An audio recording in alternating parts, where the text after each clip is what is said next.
With just how much Pokemon has become and still is popular these days thanks to its huge roster of designs and the fun experimenting with various themes brings, it should be no surprise that one of the most common Pokemon fan pastimes is either asking or sharing thoughts on people's favorite Pokemon. I mean, YouTube will fully remove all ads before there isn't another random new Twitter account that takes part in this. So when I spotted one of these posts yet again, while creating some Fakemon, a light bulb went off. What about the fan creations though? We'll set out in this video to answer exactly that. But before that, a must-hear message. ELESTRALS Awakened, the best upcoming monster catcher RPG in the 2.5D pixel art style from A-Drive's ELESTRALS team, is now on Kickstarter. I hear you saying, sounds cool, but I'll only play if they have 100 plus Celestials to train, is set in Greek mythology with plenty of dungeons, of course has Shady Penguin on the development team, duh, and has better mechanics than all the other monster catchers. Well, let's just say that heading over to the Kickstarter campaign with my link will be the exact correct thing to do. Make your mom even more proud of you by backing it before November 7th, and let's ascend together to the next level. Since scouring the internet would take longer than catching all the Spinda patterns, and probably some more, I decided to make 4 Fakemon categories that I will cover in order from the most rock solid to jelly donut level points, so that we can find the most relevant ones for each, then round them up and come to the most popular one based on my findings. Of course, I won't count redesigns or scrapped/beta Pokemon designs due to them mostly just being the original or not counting as fan-made respectively, while designs that build upon existing Pokemon like Megas or new evolutions will have a separate category. But with that being said, don't forget to like, subscribe, and let me begin with... Unlike a segment later on in the video, we can't truly find one true Fakemon that's known by a large majority of the community based on numbers. So what's a better way to start than by trying to base the popularity of some Fakemon on the common consensus and how much they've been mentioned or referenced on the topic of Fakemon. To give you a good idea of what I mean, for the first of many times, I'll mention the Water Platypus Fakemon that first appeared as one of 3 fake league starters, alongside the other 2 that eerily matched the animals Scorbunny and Grookey were based on. Despite not being as pure of a Fakemon as others in the terms of it being made for the purpose of existing as a misleading starter reveal, the platypus went on to outshine and outgrow the other popularity-wise when the announcement of the Temtem team buying the design for their own Monster Tamer game was made, letting the design live on as something that most Fakemon designs never get to do, actually become a usable, capturable monster in a Pokemon-like game. So, short and sweet, this platypus guy is easily the most popular Fakemon, right? Case closed? Being seen as a good design that in some people's eyes was even better than the malnourished James Bond lizard line we actually got, then closed off with becoming an actual part of a game. Well, while that is a pretty strong case to be made for it, it never was fully able to be called a full-on Fakemon. Originated not as an idea for a Pokemon that the creator wanted to share, but a part of a lie instead, they get placed into a whole different series right after. I'll get it if you still count it as a Fakemon, but I think ending the search on the very first discussion topic, and on top of that, on something that could be debated if it even counts as a Fakemon in the first place, would be sloppy. Not that I scripted it in such a way or anything. But before we completely scrap the library of fake league tier Fakemon, despite them not being made with the same intentions as your average Joe's Mega Flygon or new evolution concept, there's still some non-franchise hopping designs I want to discuss. Being careful to not step in any shit, the most famous case of leaks documented in the franchise when it comes to people still discussing it years later, only a handful of fake Pokemon designs can be reinvigorated in your mind with the term Koro Koro as the Gen 5 to Gen 7 years in the community.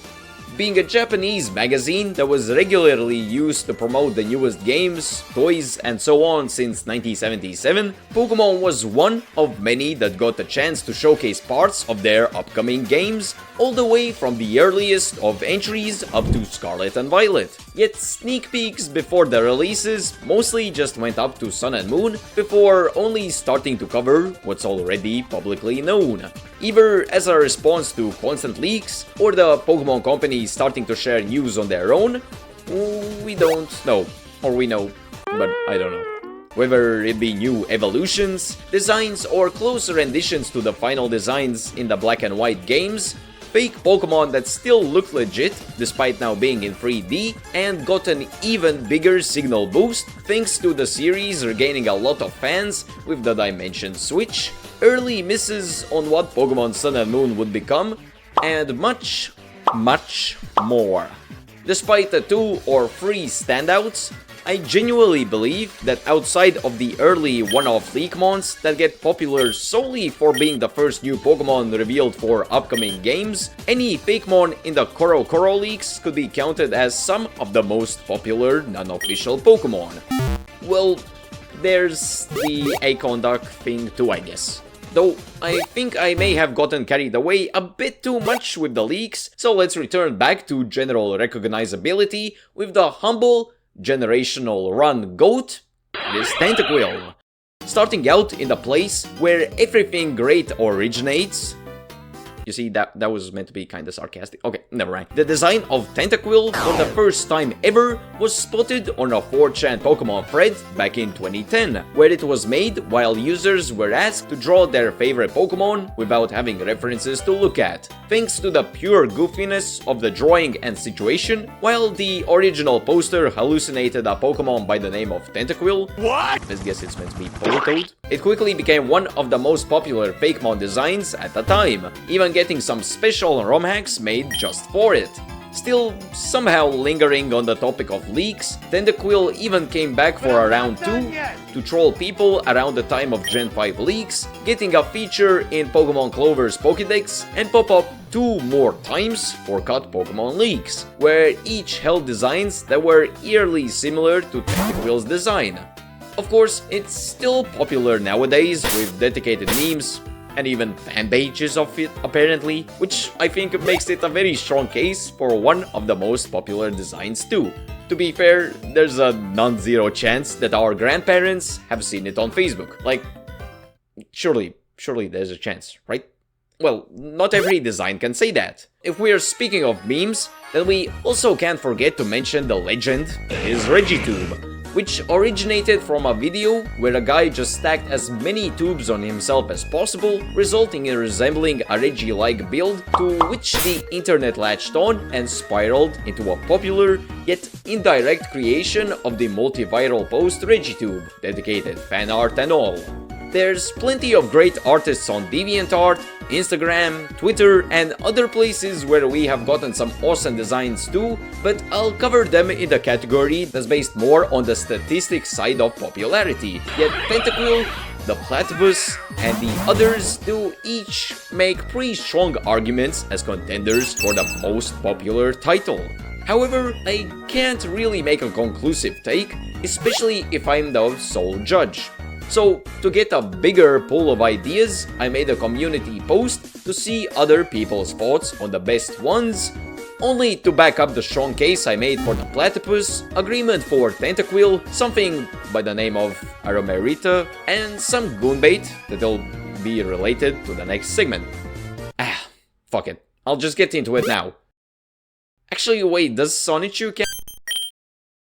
Moving above the standalone Fakemon designs to get vehicles for multiple ones to go the distance, Pokemon ROM hacks and fan games are easily the biggest non-official media that Pokemon fans consume.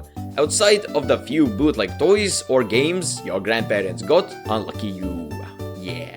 Using the game format in the same way that Pokemon did to become popular in the first place, there are many fan-made Pokemon games with the Pokédexes having a half or all of the list feature Fakemon, allowing for a fresh new experience even if the region is all the same most of the time. Basically, Radical Red and its custom forms, Xenoverse and Insurgents, and an unsure mention of the Infinite Fusion, since they technically are new designs, yet heavily rely on the official Pokemon, Vega, and all the other ones you probably already imagined. Though, except for some standouts from obscure and lesser-known games, thanks to their meme or underrated quality sprites. The popular Fakemon are alongside the popular games, so it makes sense to cover them and their standouts, with Radical Red, Insurgents, Xenoverse, Vanguard, Inclement Emerald, and others that seem to be the most popular with new Pokemon included in their dexes. Each of them mostly just give their original form equivalents to existing Pokemon, while not giving as original concepts as some other ones do. But before I mention them, I guess I still will mention the best ones, since blue balling isn't really my mojo. For Radical Red, as a part-time fan of Dodrio, I was quite happy to see Dodrio getting something, even if it results in a ×4 weakness against the Sunny. And Ursaring barfing out a fighting clone spirit is something I think I'll never say again, intentionally or not. Noivern will never not be awesome, and this Sevai form backs that up. A Gigantamax/Mega form of a regional Centiskorch speaks for itself, and Chillet for some reason makes a guest appearance too.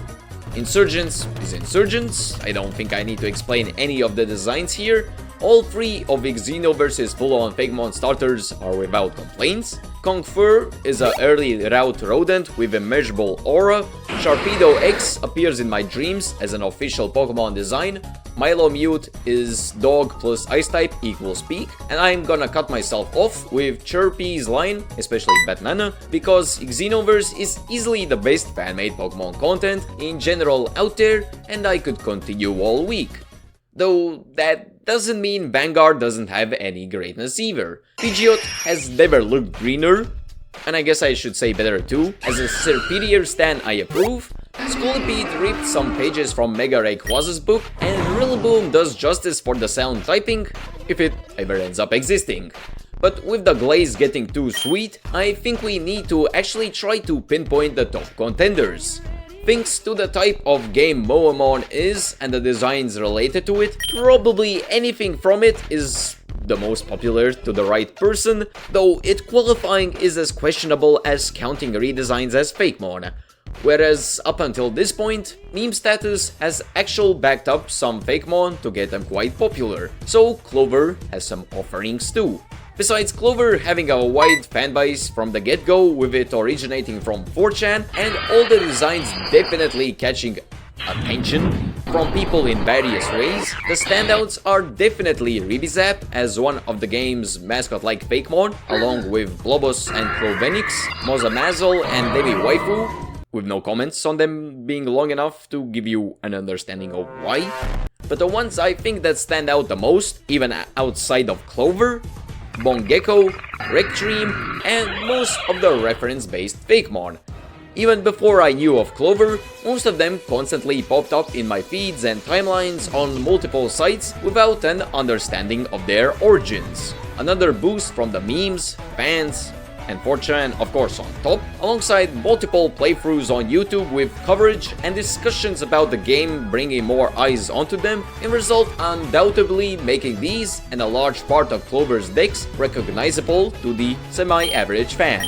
I mean, Tentaquill even got featured again, so if you don't agree on any of Clover's Fakemon, then as a minimum, Tentaquill just gets to seem as a fiercer contender.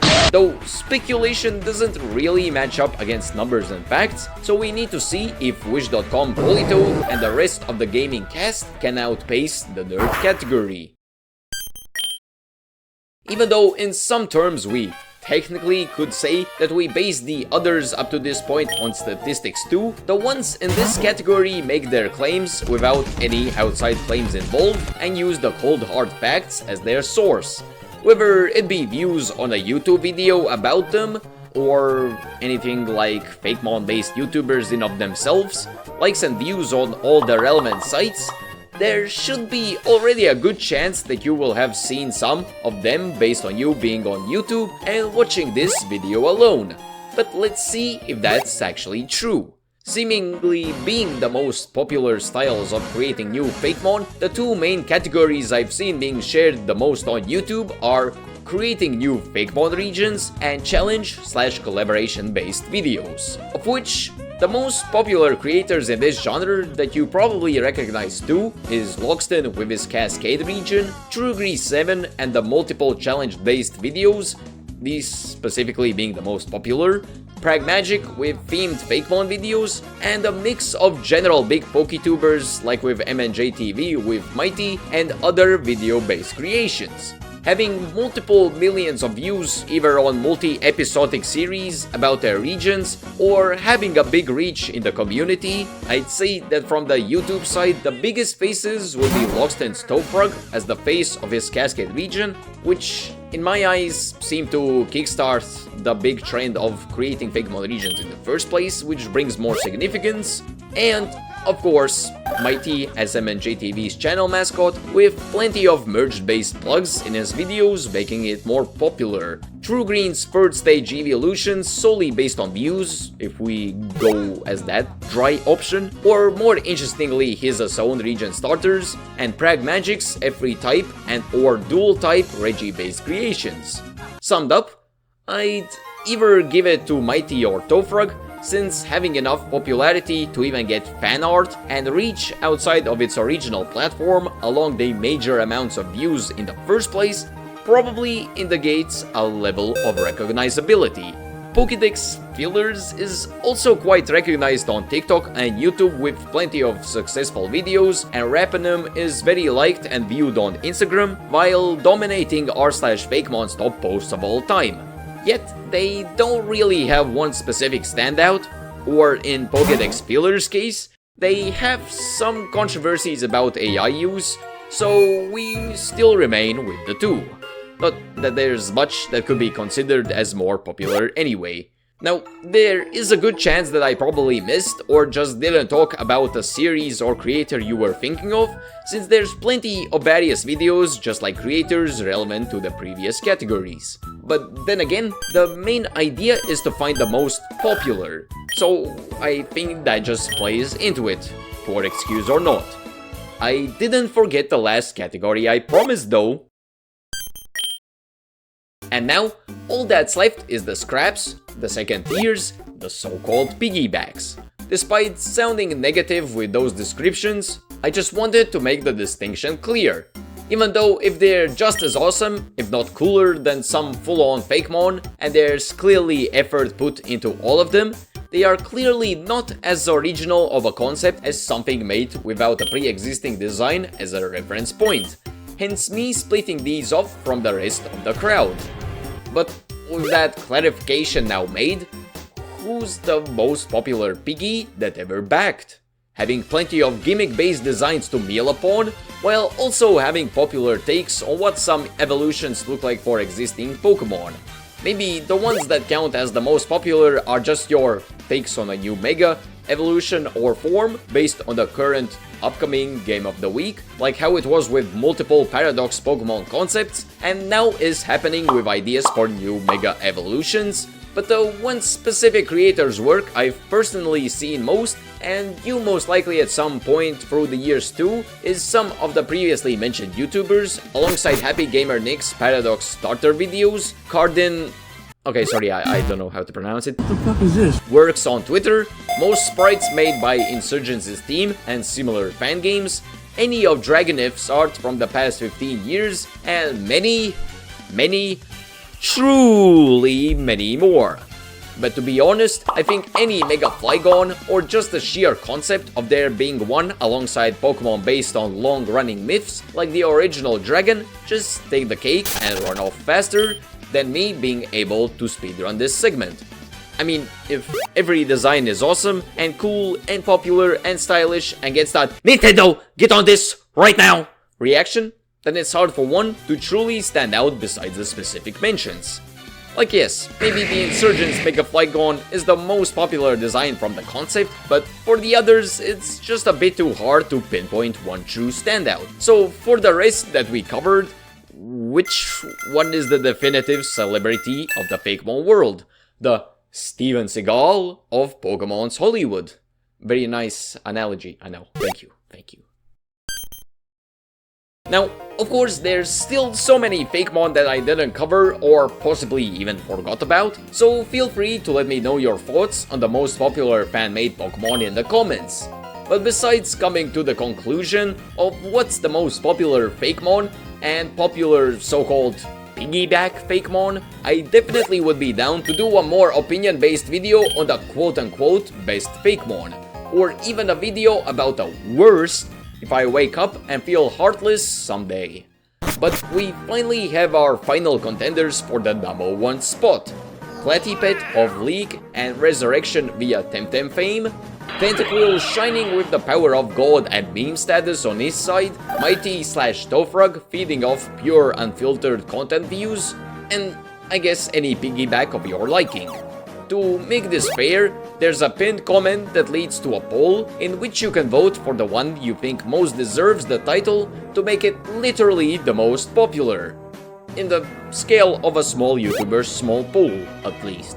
I would share my opinion on who is the most popular, but that'll influence the poll unfairly, even if it's just a little.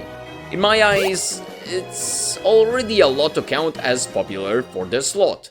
But yeah, I think I've made the points I wanted to make now. Big shout out Patreon, I post some stuff on Twitter that may be of interest, and of course, stay tuned for more.